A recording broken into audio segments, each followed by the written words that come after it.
God, man. You know? So what do you think's gonna happen in that day? Prior to the church already being there, the day of the Lord is gonna be gloomy and dark, man. Okay? Not to mention the atmosphere. When you talk about the atmosphere is the feeling in the air, like the vibe. Okay? It's gonna be dark as hell, man. Prior to the chariot even coming, it's already gonna be dark. And then the Lord, the Yahawashi is gonna come back and cover the whole face of the earth with a chariot, man. Okay? Right? It says this occurs upon the face of the whole earth. Everyone that steals shall be cut off. Okay? As to on this side, according to it, everyone that swears shall be cut off side according to it. And that's Esau, man. Okay? Who stole everything? Who stole the money, the riches of the earth, everything? Okay? Esau's just a menace, man. He didn't even just destroy the Israelites. He destroyed the whole earth. He destroyed the earth. He destroyed the animals. He destroyed nature. Okay? Every nation upon earth, man. Okay? I've been speaking about that a little lately. Okay? If you actually go into Japheth, look how Esau destroyed Japheth. Okay? You have Japheth, you have Asia goes up into Japheth as well, like the Filipinos and all of them. Okay, right, and among them you have some Ammonites and all that. Okay, you have Japan and all that up in Asia, China and all that. Okay, but Esau destroyed the whole earth. If you actually go into different parts of the world, and you can go into history, you'll see what Esau did. The conquistadors and Spaniards. Okay, there wasn't just them. Okay, you had the French, the Dutch, the English, the British, the Americans, which the Americans consisted of Europeans. Okay, right? They go into the conquistadors and Spaniards. All right. So Esau went across the four corners of the earth. Well, how do you think he got the fatness and the blessing of the earth, man? He never got it by just oh yeah, it's my turn to rule. No, man, he raped God and murdered, man. Okay. The scriptures tell you that his blessing would be the fatness of the earth, man. So there's a reason why Esau's in abundance upon every facet of the earth, man. There's a reason why. Okay? This is verse 4. It says, and I'll bring it forth, the Lord of hosts shall enter into the house of the thief. The house of the thief is what? Esau. Okay? The house is America. Okay? The main deliverance is going to be here in America, but you're going to have the elect across the four corners of the earth, like Asia, and these are continents. Within the continents, what do you have? You have countries. Okay? You have continents, and within the continents, you have countries. Okay? So you're going to have across the four corners of the earth great deliverance going on. There's chariots. Okay? So within the fathership, you're going to have little chariots coming out, delivering the elect, destroying buildings, destroying people, all that stuff, man. Okay? It says, and he shut into the house of the thief and into the house of him that swear falsely by my name. And where we just talking about in the last lesson. Okay? You lied upon the Lord's name. You took his book, you changed the doctrine, you added on to where you took away from the word, You give a false impersonation of the angels, his people, all that. You change the big part of history is iconoclasm. Okay, you have iconoclasm going into that. Okay, which was big part in Esau's bringing forth of his new world. Okay, which was coming over to America. They called America the new world when they came over here and conquered it, man. Why do you think so, man? Because they repainted everything. Okay, new doctrine, new people, new paintings and faces and all that. Okay, there's a reason why he did that, man. Okay, that was all part of him getting the fatness of the earth. Okay, it says that it shall remain in the midst of his house, and it shall consume it with the timber thereof and the stones thereof. Right, fire and brimstone. Okay, the Lord ain't gonna destroy this place again with fire and brimstone. He's gonna destroy via thermonuclear fire, man. There's a reason why you have World War III on the brewing. Okay, Russia. Okay, you have Russia and China joint forces. Okay, right. You have the European Union right now, okay? But on the other side, the nations that were rejected, like China, North Korea, Russia, okay? You have those little mini nations as well that got rejected by America, the European Union, okay? And notice how the whole European Union is faceted on Edomites, okay? It's all Edomites, man. All those nations, okay, are Edomite nations, man, okay? The only Edomite nation that's isn't up in there is Russia, man, okay? Now you have Russia on the other side. They're basically the League of Nations as of now. Okay? Well, go on, brother. What's up? What you can do for me? Nothing, man. Just reading today. Yeah, I saw you read all the way. Yeah, I read all the time. Yeah. Very spiritual guy. Yeah. No, here. One time I saw you when you're around here. Yeah, like what'd you see me doing? Like just teaching as well? Or? Yeah? Yeah, I'll come on here and teach, yeah. You teach? Yeah, I teach all the time, yeah. You teach all the time. So where is all the way? Like me? Like where you abide, like some place where somebody can a church or something. Oh no, I don't do church, man. Like you talking about Christianity and all that? Yeah. Oh no, no Christianity, man. That's What is it for you? well, the book doesn't even teach religion, right? Are you familiar with like the scriptures and everything like that? Yeah, well, the Bible does not teach religion. No, right? That's a it's facet of the church. man-made religion. Yeah, exactly, right? So, you have all these religions like Baptist, Buddhism, and all that. That's all man-made. But when you come into the Bible, man, it's all dealing with lineage, history and all that stuff, right? And it's our history. Like, are you familiar with the Israelites and all that stuff? Yeah. Yeah, so that's what the Bible teaches. It's about life of a people. About people, right? But It's what people, it's not the life of religion or... Yeah, religion, yeah. No, it's just Yeah. a life. It's our life. Yeah, so like religion, like when you go into religion, it's well, the scriptures do tell you if you have a religion, you must prove it to be true, right? Yeah. The main reason why this book is true is because of its prophecies, right? Now you have other people with like other religions and all that, but they don't have prophecy, they have to back it, back the words. So and all like that. something. So Yeah. where is like the people that you gather with? Me? Well, they're everywhere, right? So like you have like different camps and whatnot, right? Yeah. They come out to teach and all that. Yeah. There's a camp in Toronto, right? I'm not sure if you're familiar, but they're GMS Toronto, right? I associate with GMS, right? So that's Great Millstone and whatnot. We teach like the whole thing. Like, are you familiar with World War III? World War III, right? You know what's gonna happen, like to this place and whatnot, like the RFID chip and all that, marking the beast. We don't know what's gonna happen. You don't know? I don't know what's gonna happen. Well, like this place, man, this is all coming to an end, man, right? Like that's why you have like the recession and all that. They're collapsing the system and all that. They're trying to bring forth a new system. Like, are you familiar with digital currency and all those types of things? Well, yeah, they're starting to bring that forth, right? So they want to bring it into a new system. I want to give you like some YouTube channels, maybe you can watch it. But basically, what that's going into is the RFID chip. That's what that is, right? So are you familiar with like a mark, like an incision in the skin or something? Yeah. Well, that's what Mark of the beast. Mark of the beast and all that. Yeah. So we're just out here telling our people, right? This is not for everyone. It's for the elect ultimately, right? The scriptures tell you that. Yeah. It's not for everyone. Again, we don't do a Christianity because the Bible doesn't teach Christianity, right? When you go into Christianity, that was invented in Rome, right? The Romans called the Israelites Christians, right? The word Christian derives from the word Christ, which means anointed, right?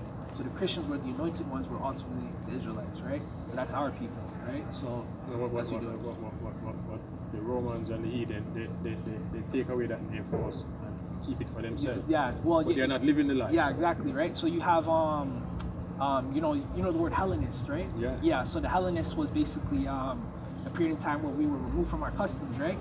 That word Hellenist goes back to I don't know if you're familiar with the Greek Empire, the Greco Greek Empire, right? Are you familiar with that? Yeah. Like the Greek the Empire, Greek like Empire, Alexander the Great and all that stuff, like right? Constantine. Exactly. And all those Yeah. guys, So that started with them. They started that. They started to make laws and all that. Oh, you can't keep the Sabbath. You can't, this is sackcloth, of course, but the fringes and everything, you can't wear that. And back then, what they would do is if they were caught So keeping the why laws, they don't want to wear out? this is the fringes, right? So this is one of our customs, right? Yeah. Oh, The fringes, It represents something. It's something that they're against. Exactly, right? Yeah. So they would make laws like, oh, if you're keeping the, if you're caught not eating pork or something, they would kill them. Yeah, for real, they would kill them. You don't eat pork? No, I don't eat pork, nothing like that. No. Like, but you want no. Yeah. If the sinner eat pork, you don't sin. Yeah, well, that's a. No, the sinner don't sin for eating pork. Exactly. Wait, sin? No, the sinner. Doesn't sin for eating pork. Well, they do sin. You're the sinner. Well, because you now as a righteous man, if you got eat the pork, you're sin. Yeah. Well, pork is it's defiled though. Yeah. Yeah. But it's for the heathen. Mm-hmm. Oh yeah, the heathen can eat that all they want. Yeah, but that's not for us. No, that's There's a reason why when we eat all these garbage foods, what happens to us? High blood pressure, high cholesterol, right? We get sick, right? We lost our way. You see these heathens eat all monkeys, sharks. Everything, man. They don't. They're nourished. Because and all the that, Bible says. The Bible says. Yeah. The Bible says, rise and eat. Yeah. Because God created, but if you are dealing with the true and living God, there's something that you should not do. Exactly. And something that you should do. Should do. Yeah. That's the last commandments. Yeah. But God didn't make nothing unclean. Yeah. Everything is clean. Yeah. Wait. In his eyes. In his eyes? Everything is clean in his eyes. I don't know about that, man. Yeah, everything is clean in the the law eyes of doesn't the say that. Almighty. The law doesn't say that. Everything is clean in the eyes of the Almighty. So what are you trying to say? It's me and you now. Yeah. But if we now go eat the things, we sin for because we should not eat certain things. Well, I know what you're trying to say. Are you trying to say like it's the Lord's creation or whatnot? Yes, yeah, creation of course, is. every creation has its purpose, though, right? So that's why we can't eat the pork because of what it does, right? Yeah. It's a garbage disposal. He make it for a purpose. Exactly. Not for us. Exactly. So that's where I'm getting. Understandable. Yeah. That's why I said if the Eden eat it. Yeah, they're it's not okay under the with them. because they're not under the laws, right? No, so we're under the laws. No, so that's why we're under in slavery right now, right? Yeah, so we have to do certain things and keep it that way. Exactly. That's a statute. So there you go. Right? So that's the laws, you know? That's the reasoning. Thank you, man. Okay. Thank you. Yeah. Be safe, man. Yeah, man. All right, thank you. Right. Let's actually we pretty much finish up in Zechariah. We'll read verse 5. It says, "And the angel, that talked with me went forth and unto me, lift up now thine eyes, and see that which this goeth forth," right? Verse 6, "And I said, What is it? And he said, This is an ephod that goeth forth, and moreover, this is their resemblance through all the earth." Okay? Verse 7, "And behold, there was lifted up a talent of lead, and this woman that sitteth in the midst of the ephod." Verse 8, "And he said, This is wickedness, and he cast it into the midst of ephod, and the cast of the weight led upon the mouth thereof." Okay? So ultimately, man,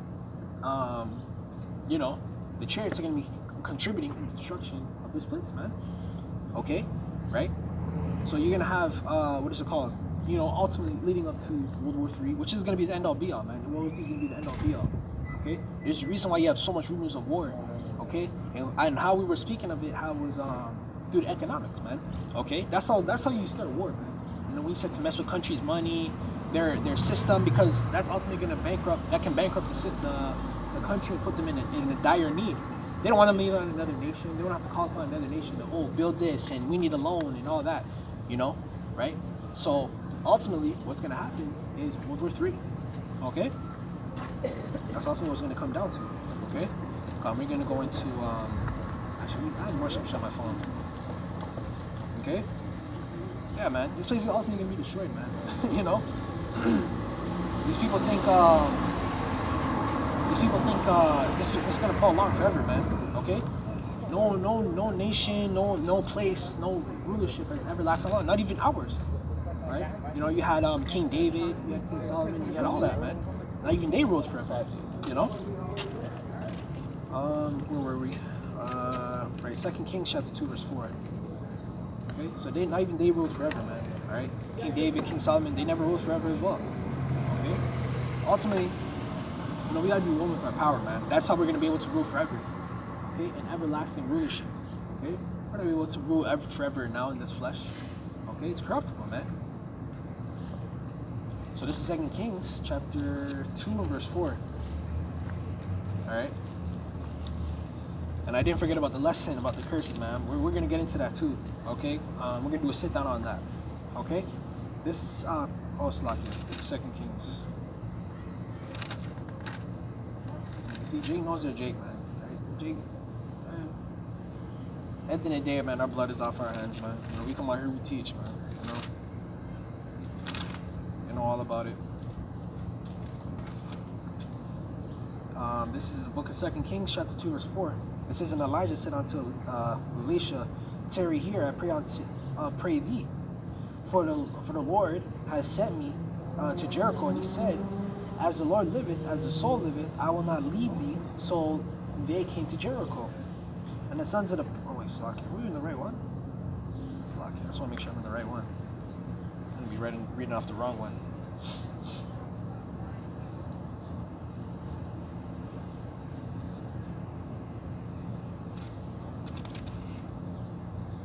Yeah, we can get Psalms 58. Yeah, because I'm pretty sure I picked up the wrong scripture. I wrote down the wrong one.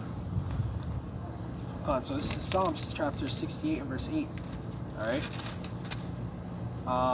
It says, 68 and verse 8, it says, "The earth shook and the heavens also dropped at the presence of Yahawah. And Sinai itself was moved in the presence of Yahawah and the power of Israel." Right? And that's why the nations... Okay, that's also why the nations don't even respect you too. Okay, because they respected. Hey, man, people respect power. Okay, so when we had power, people respected us. They know not to mess with us. They knew, oh, this is wrong, that's wrong, this, that. Okay, they knew not to mess with us, man. I'll give you an example. Alexander the Great.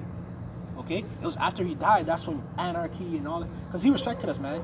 He had proof. He had vision and proof that we were the people of the Lord, man. Okay, all right, and that's ultimately that, man. We lost that, man. Okay, that's why these nations don't respect you. Okay, they think you're untouchable. They think you're touchable. Your woman's out of order. Man, once people start to see, like, you know, people can be under order, you know, they be under rulership and all that. Once they see the ounce of, oh, this dude's going off, you know, he's doing it, why do I have to stay in order, man? They're gonna start to follow the same path, man. Okay, right? I think we've been going for another minute, man. Yeah, we've been going for a while.